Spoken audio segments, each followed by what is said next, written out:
कुछ समय पहले हमें दाल में काला लगा। चुनाव के नतीजे आते थे, मूड एक तरीके का होता था, रिजल्ट दूसरे तरीके का। मुझे याद है उत्तराखंड में हम चुनाव हारे। बाद में मैंने कैंडिडेट से पूछा कि जहां रोड शो हुआ था वहां जाके देखिए हमें कितने वोट मिले। हजारों लोग आए थे, पोलिंग बूथ में किसी ने वोट नहीं किया। यह असंभव था, यह हो ही नहीं सकता। उसके बाद छत्तीसगढ़ और मध्य प्रदेश के रिजल्ट, हमें लगा कुछ ना कुछ गलत हो रहा है। 2018 में मध्य प्रदेश में चुनाव होता है, हम जीतते हैं। हमारी सरकार चोरी हुई थी। 2023 में चुनाव होता है, मैंने अपने आंखों से भारत जोड़ो यात्रा में देखा, भयंकर एंटी इनकम्बेंसी, और हमें 65 सीट मिलते हैं। इम्पॉसिबल, हो ही नहीं सकता। ভোট চুরি আজকের ভারতের রাজনীতিতে বহুল ব্যবহৃত একটি অভিযোগ। সম্প্রতিকালে বহুবার রাহুল গান্ধী প্রধানমন্ত্রী নরেন্দ্র মোদীর বিরুদ্ধে ভোট চুরির অভিযোগ তুলে সরব হয়েছেন। তার জবাবে কেন্দ্রীয় স্বরাষ্ট্রমন্ত্রী অমিত শাহ পাল্টা প্রশ্ন ছুড়ে দিয়েছেন, যারা আজ ভোট চুরির কথা বলছেন তাদের নিজেদের ইতিহাস কি একবার দেখা উচিত নয়? मान्यवर, वोट चोरी का कोहराम बचा है।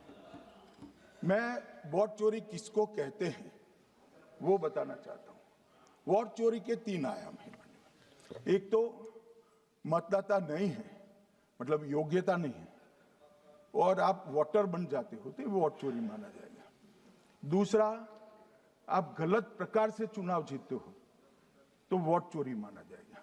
और तीसरा, जनादेश को डिफाई करते हो, मतलब वोट के विपरीत आप कोई पद प्राप्त कर लेते हो तो भी एक प्रकार से वोट चोरी होता है।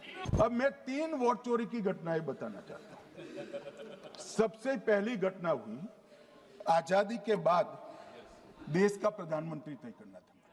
কারণ এটা ইতিহাসের ডকুমেন্টেড ফ্যাক্ট যে ভারতের ইতিহাসে প্রথম এবং সবথেকে বড় রাজনৈতিক ভোট চুরি ঘটেছিল স্বাধীনতার আগেই 1946 সালে। হ্যাঁ, স্বাধীন ভারতের প্রথম প্রধানমন্ত্রী নির্বাচনকে ঘিরেই রয়েছে সেই বিতর্ক। ইতিহাসের কাছে যখন আমরা হাত পাতি ভারতের প্রথম প্রধানমন্ত্রী নির্বাচনের বিবরণ জানতে, আমরা জানতে পারি সর্বসম্মতিক্রমেই নাকি ভারতের প্রথম প্রধানমন্ত্রী হিসেবে নির্বাচিত হয়েছিলেন জওহরলাল নেহেরু, আর সর্দার বল্লভভাই প্যাটেল তার ডেপুটি। আমরা আরও জানতে পারি এই পুরো নির্বাচন প্রক্রিয়ায় নাকি সম্পন্ন হয়েছিল প্রধান 2 প্রার্থীর মেধার ভিত্তিতে। কিন্তু ইতিহাস কি সবসময় সত্যি কথা বলে? সম্ভবত না, বরং ইতিহাস অধিকাংশ ক্ষেত্রেই বিজয়ীর প্রতি পক্ষপাতদুষ্ট হয়ে থাকে, কেননা ইতিহাস যে বিজয়ীর হাত ধরেই রচিত হয়।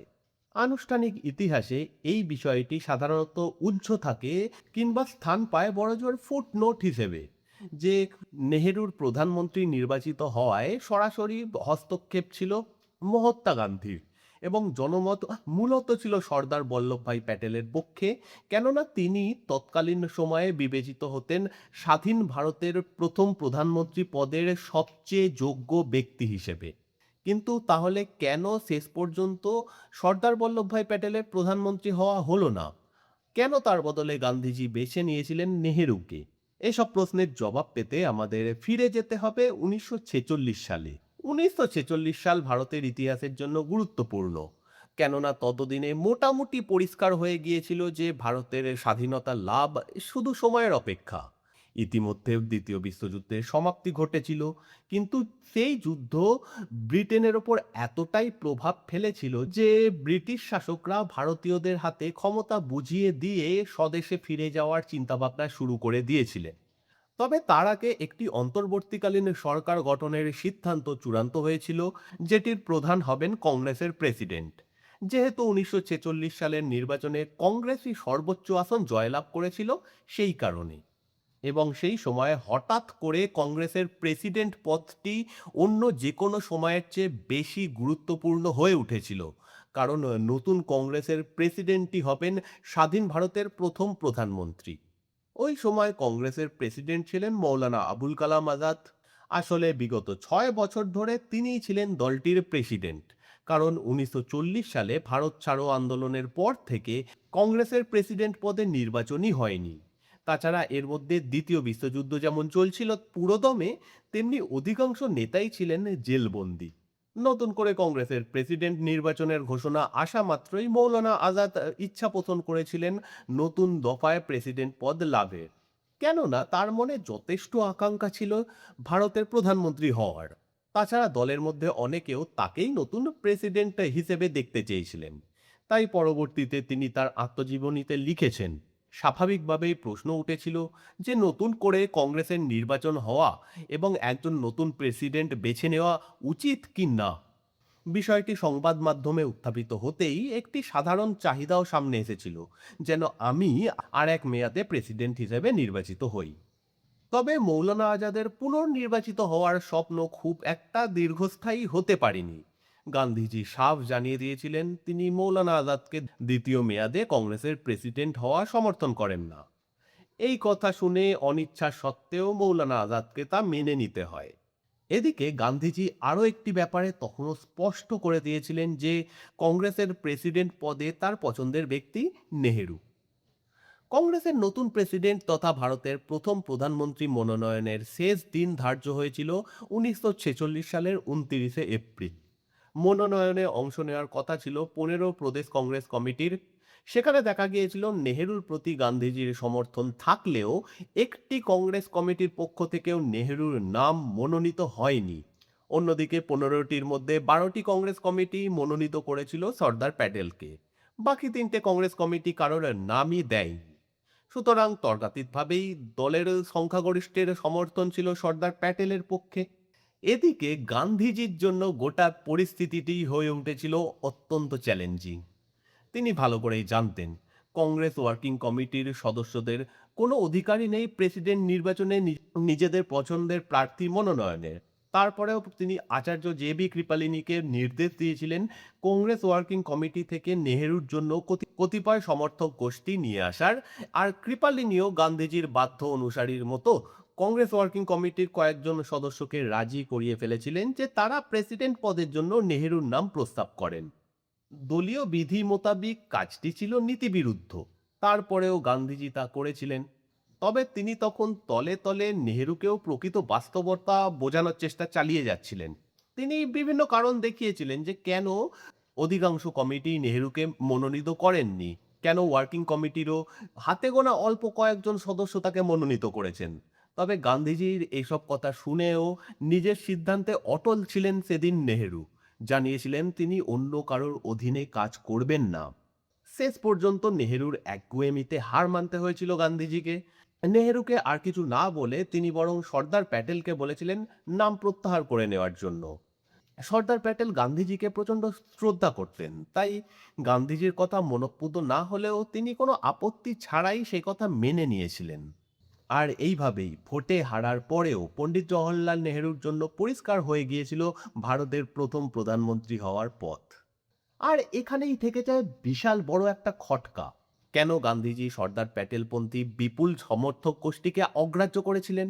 কেনই বা তিনি নেহেরুর প্রতি এত বেশি স্নেহশীল ছিলেন? তার সিদ্ধান্ত গ্রহণের এই অস্বাভাবিকতা সকলের কাছেই দৃষ্টিকটু লেগেছিল। যেমন সর্দার প্যাটেলের নাম প্রত্যাহারের খবর শুনে ডক্টর রাজেন্দ্র প্রসাদ প্রচণ্ড হতাশ হয়ে বলেছিলেন আরও একবার গান্ধীজি তার আস্থাভাজন সেনানীকে বিসর্জন দিলেন গ্ল্যামারাস নেহেরুর জন্য। তবে কি নেহেরুর গ্ল্যামারেই কুপোকাত হয়েছিলেন গান্ধীজি, যে কারণে সর্দার প্যাটেলের প্রতি অন্যায় আচরণ করতেও তিনি কুণ্ঠাবোধ করেননি? এই প্রশ্নের উত্তর খুব সহজভাবে দেওয়ার নয়। তবে আমরা যদি গোটা বিষয়টিকে একটু গভীরভাবে বিশ্লেষণ করি তাহলে কিছু বিষয়ে খানিকটা হলেও স্পষ্ট হয়ে উঠবে এবং এটি বিদ্যমান রহস্যের জট ছাড়াতে সহায়তা করতে পারে।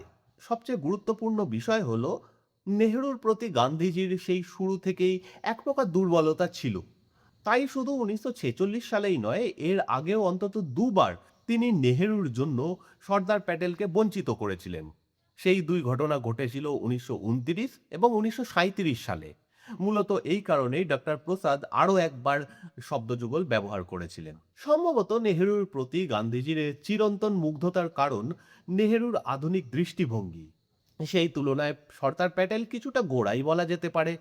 তাই হয়তো গান্ধীজি ভেবেছিলেন ভারতের নেতৃত্ব নেহেরুর মতো কোনো একজন আধুনিক মনস্ক ব্যক্তিকেই প্রয়োজন। তাছাড়া গান্ধীজি ভালো করে জানতেন যে সর্দার প্যাটেল কখনোই তার অবাধ্য হবেন না বা কার সাথে দ্বন্দ্বে জড়াবেন না। নেহেরুর ব্যাপারে তিনি এতটা নিশ্চিত কখনোই ছিলেন না। নেহেরু বিদ্রোহী হয়ে উঠবেন এই আশঙ্কা তিনি সবসময় করতেন, এবং তা আরও জোরদার হয়ে উঠেছিল যখন নেহেরু সরাসরি বলে দিয়েছিলেন যে তিনি কারুর অধীনস্থ থাকতে পারবেন না। ধারণা করা যেতে পারে গান্ধীজি নেহেরু এবং সর্দার প্যাটেল উভয়কেই ভারতের নেতৃস্থানীয় পর্যায়ে দেখতে চাইতেন, তাই তার মনে হয়েছিল নেহেরুকে প্রধানমন্ত্রী হতে দিলেই হয়তো সব দিক থেকে মঙ্গল। কেননা একবার যদি নেহেরু বেঁকে বসতেন তা দেখে ব্রিটিশরা হয়তো আবার একটা নতুন ছুতো পেয়ে যেত যথাসময়ে ভারতকে ক্ষমতা হস্তান্তর না করার। কোনো কোনো বিশেষজ্ঞ এই দাবিও করে থাকেন যে নেহেরু নাকি গান্ধীকে হুমকিও দিয়েছিলেন যে প্রধানমন্ত্রী হতে না দিলে তিনি দলছুট হবেন, কংগ্রেসে ভাঙন ধরাবেন। এই শ্রেণীর বিশেষজ্ঞরা মনে করেন নেহেরু সম্ভবত গান্ধীজিকে বলেছিলেন যে একবার যদি তিনি কংগ্রেসের একতায় চির ধরান তাহলে ব্রিটিশরা আর কখনোই রাজি হবেন না এমন দ্বিখণ্ডিত কংগ্রেসের হাতে ভারতের স্বাধীনতা তুলে দিতে। সুতরাং গান্ধীজি কেন সর্দার প্যাটেলের বদলে নেহেরুকে ভারতের প্রধানমন্ত্রী মনোনীত করেছিলেন, এর পিছনে আমরা প্রধানত দুইটি কারণ দাঁড় করাতে পারি। প্রথমত, গান্ধীজি বিশ্বাস করতেন বিদেশি শিক্ষায় শিক্ষিত নেহেরু নেতৃত্ব গুণে গোঁড়া রক্ষণশীল সর্দার প্যাটেলের চেয়ে এগিয়ে ছিলেন। আর দ্বিতীয়ত, হয়তো গান্ধীজি ক্ষমতালিপ্সু নেহেরুকে ভয় পেতে শুরু করেছিলেন। তিনি জানতেন সর্দার প্যাটেলের দিক থেকে কোনো ভয় নেই, তাই নেহেরুকে হাতে রাখার মাধ্যমেই তিনি ব্রিটিশদের কাছ থেকে ভারতের স্বাধীনতা লাভ নিশ্চিত এবং নির্বিঘ্ন করতে চেয়েছিলেন। অন্যদিকে মৌলানা আজাদও সেই সময় নেহেরুর প্রতি সমর্থনের সিদ্ধান্ত নিয়েছিলেন। 1946 সালের 26শে এপ্রিল অর্থাৎ মনোনয়নের জন্য নির্ধারিত সর্বশেষ তারিখের 3 দিন আগে তিনি একটি বিবৃতি দিয়েছিলেন। সেখানে লিখেছিলেন, সকল সুবিধা অসুবিধা বিচার করে আমি এই সিদ্ধান্তে উপনীত হয়েছি যে বিদ্যমান পরিস্থিতিতে সর্দার প্যাটেলকে নির্বাচিত করা কাম্য হবে না। সবকিছু বিবেচনাপূর্বক আমার মনে হচ্ছে জওহরলালই নতুন প্রেসিডেন্ট হওয়ার যোগ্য। কিন্তু গান্ধী এবং মৌলানা আজাদের এই সিদ্ধান্ত পরবর্তীতে গোটা জাতির জন্য কাল হয়ে দাঁড়িয়েছিল। একে তো এটি দলের অভ্যন্তরে গণতান্ত্রিক সিদ্ধান্তের যে চর্চা তাকে গলা টিপে মারা হয়েছিল, তার ওপর কংগ্রেস প্রেসিডেন্ট ও ভারতের প্রধানমন্ত্রী হিসেবে নেহেরুর গৃহীত পদক্ষেপগুলো ছিল দেশের জন্য ক্ষতিকর। প্রথমেই তিনি দেশভাগের জন্য সিদ্ধান্তে হ্যাঁ বলেছিলেন, তারপর কাশ্মীর এবং চীন ইস্যুতে তার অবস্থানও সদ্য স্বাধীনতাপ্রাপ্ত দেশকে বিপদের মুখে ঠেলে দিয়েছিল। তাই যে মৌলানা আজাদ 1946 সালে নেহেরুকে সমর্থন করেছিলেন, তিনিও পরবর্তীকালে তার আত্মজীবনীতে লিখতে বাধ্য হয়েছিলেন, এটি আমার তরফ থেকে একটি ভুল ছিল যে আমি সর্দার প্যাটেলকে সমর্থন করিনি। আমাদের হয়তো বিভিন্ন প্রসঙ্গে মতপার্থক্য রয়েছে, তবে আমি নিশ্চিত যে আমার পরে তিনি যদি কংগ্রেসের প্রেসিডেন্ট হতেন তাহলে তিনি মন্ত্রী মিশন পরিকল্পনার সফল প্রয়োগ ঘটাতে পারতেন। তিনি কখনোই ওই ধরনের ভুল করতেন না যা জওহরলাল করেছিলেন, ফলে জিন্নাহ পরিকল্পনাটি বানচালের সুযোগ পেয়ে গিয়েছিল। আমি কখনোই নিজেকে ক্ষমা করতে পারি না যখন আমি চিন্তা করি যে আমি এই ভুলটি না করলে সম্ভবত গত 10 বছরের ইতিহাস ভিন্নভাবে রচিত হতো। এদিকে চক্রবর্তী রাজা গোপালাচারী, যিনি ইতিপূর্বে সর্দার প্যাটেলকে দায়ী করেছিলেন স্বাধীন ভারতের প্রথম প্রেসিডেন্ট হতে না পারার জন্য, তিনিও লিখেছিলেন, নিঃসন্দেহে এটি অনেক বেশি ভালো হতো যদি নেহেরুকে বিদেশমন্ত্রী করা হতো এবং প্যাটেলকেই প্রধানমন্ত্রী বানানো হতো। আমিও ভুলের ফাঁদে পড়ে ভেবেছিলাম যে জওহরলালই ওই দুজন ব্যক্তির মধ্যে বেশি আলোকিত। একটা মিথ গড়ে উঠেছিল যে সর্দার প্যাটেল মুসলিমদের প্রতি অতটা সদয় হবেন না। এটি ছিল একদমই ভুল, যদিও আমাদের পূর্ব ধারণা থেকে এমনটি মনে হয়েছিল। অনেক বিশেষজ্ঞই মনে করেন নেহেরুর জায়গায় সর্দার প্যাটেল ভারতের প্রধানমন্ত্রী হলে অনেক হিসেব নিকেশই হয়তো পাল্টে যেত। হয়তো ভারতকে 1962 সালের যুদ্ধে চরম লজ্জার সম্মুখীন হতে হতো না। মৃত্যুর কয়েকদিন আগে সর্দার প্যাটেল নেহেরুকে চিঠি লিখে চীনের ব্যাপারে সাবধান করেছিলেন, কিন্তু নেহেরু তার সাবধান বাণীতে কর্ণপাত করেননি। তাছাড়া আজ জনপ্রিয় অভিমত এও যে নেহেরুর বদলে সর্দার প্যাটেল ভারতের প্রধানমন্ত্রী হলে কাশ্মীর ভারতের গলার কাটা হয়ে উঠত না। অবশ্য ইতিহাসে যদির কোনো জায়গা নেই, কিন্তু প্রশ্ন করার জায়গা অবশ্যই আছে।